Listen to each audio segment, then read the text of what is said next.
નમસ્કાર. બનાસકાંઠાના રૈયા ખાતે બનાસ ડેરી ફાર્મ ખાતે ગુજરાત વિધાનસભા અધ્યક્ષ શ્રી શંકરભાઈ ચૌધરીએ ફાર્મની કરી મુલાકાત. દૂધ ઉદ્યોગ માટે નવી ક્રાંતિ. ચેરમેન શ્રી શંકરભાઈ ચૌધરીએ દિયોદરના રૈયા ખાતે ગર્ભ પ્રત્યારોપણ લેબોરેટરીની મુલાકાત લીધી અને ભારતીય ઓલાદની દૂધ ઉત્પાદકતા વધારવા માટે મહત્વપૂર્ણ માર્ગદર્શન આપ્યું. આ લેબોરેટરી બનાસકાંઠા જિલ્લાને દૂધ ઉત્પાદન ક્ષેત્રે નવી સિદ્ધિઓ સુધી પહોંચાડશે અને પશુપાલકોના આર્થિક વિકાસ માટે આશીર્વાદરૂપ સાબિત થશે. રૈયા સ્થિત કાર્યરત બનાસ ડેરીના પશુ ફાર્મની પણ મુલાકાત લીધી.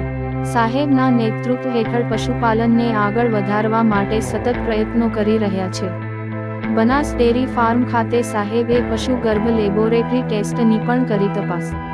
પશુપાલનને સતત આગળ વધારવા માટે શંકરભાઈ ચૌધરી સતત પ્રયત્નો અને કાર્યો કરી રહ્યા છે.